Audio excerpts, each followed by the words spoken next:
Bon dia, avui estem aquí a la plaça Espanya per veure com han afectat les eleccions a Palma, Mallorca i a la concentració a favor de la democràcia real. En un moment començarà el reportatge. Com podem veure, al llarg de tota la plaça Espanya tenim cartells satiritzant el govern actual, on podem llegir frases com «Paro, no estàs indignado?» o «Democràcia no és votar cada 4 anys, que no t'enganyin!» I així, al voltant de tota Espanya. Bé, ens trobem aquí amb un altre concentrat i li volem demanar una sèrie de preguntes. Bé, ¿se ha solidarizado amb vosaltres? ¿Vos ha ayudado de cualquier manera? Sí, la gente ha traído comida, han traído 50 kilos de naranjas, ha traído un hombre, ha traído una furgoneta con mantas y sillas y cosas. La empresa ha ofrecido los baños gratuitamente. La gente sigue trayendo, una vecina ha abierto su red de wifi, así que tenemos wifi aquí en la plaza y cosas, sí. Pues com podem veure, no és un moviment d'uns quants, sinó que tot Palma està concentrat amb ells. No físicament, però sí corporalment. Un objectiu concret que vulgueu aconseguir, quin seria? El objetivo concreto es que toda España se una con el mismo objetivo. Moltes gràcies. A vosotros. Bé, com podeu veure, mostrem a plaça Espanya, al costat del panell, on se troben uns quants propòsits de la manifesta. Aquí podem observar el més important, que és la llei de la responsabilitat política. Un problema en el qual aprofundirem ara després. Moltes gràcies. Bé, estem aquí al costat d'un concentrat que ens explicarà un poc com funciona tota aquesta concentració. Bé, te volíem fer una pregunta i era que quin és l'objectiu d'aquesta concentració? Bueno, pues bàsicament és no perdre les 4 llibertats que van aconseguir els nostres pares, de fet els nostres pares, i aquesta concentració és donar-li ja, deixar clar que és que no estem d'acord amb tot el tema llei electoral, que s'han de canviar moltíssimes coses, que ja no podem seguir amb el sistema econòmic, en fi, hi ha moltíssimes coses, però ara bàsicament el que estem demanant és que la llei electoral, que es faci una reforma completa, perquè és que no podem seguir així. Tampoc pot ser que per exemple, aquests 2 partits majoritaris, per aconseguir un escó, tinguin una sèrie de vots, ara exactament no sé si són 30.000, no sé ben cert si són 30.000, i que els altres partits minoritaris hagin d'aconseguir el doble de vots per triar per agafar un escó. Això és el primer que es demana, que es reformi.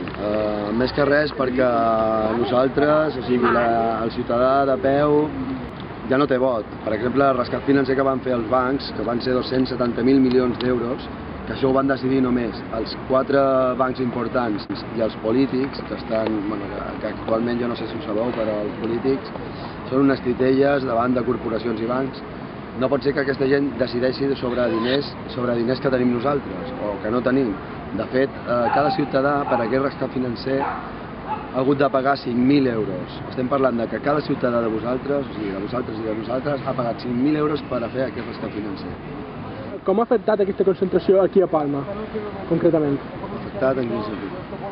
Socialment, s'ha gent involucrada... Moltíssim, o sigui, en qüestió de solidaritat de la gent és increïble, o sigui, jo recomano a tothom, sobretot a vosaltres, que veig que hi ha moltíssima gent de joves que venen aquí, tenen inquietud i s'informen.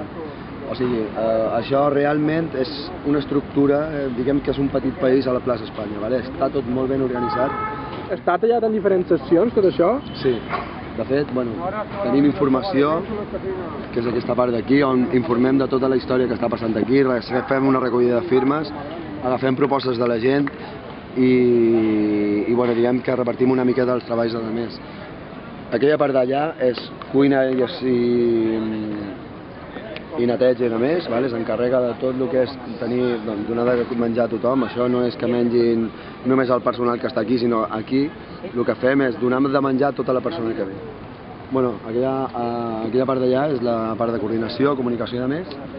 Allà es coordina tota la història, allà el tema de comunicació, difusió i de més s'encarrega sobretot de tenir la web al dia. De fet aquí, ara, si veieu, tenim dinamització i el que seria la guarderia pels nins, quan venen, ja és una cosa més pedagògica, o sigui, aquí totes les famílies que venguin, si volen anar a l'assemblea poden estar sense problemes, tranquils, perquè tenim gent que està preparada. De la part d'acció, aquí és on es decideixen totes les accions a fer al dia, és a dir, concerts, teatre, ara estem fent ioga, meditació, donem massatges, o sigui, és diguem, una estructura que s'encarrega de tot aquest tema d'opcions d'acció. També hi ha dinamització, en fi, cada dia surten molts grups i la veritat és que això és, llavors, és com una petita estructura de país. Vale?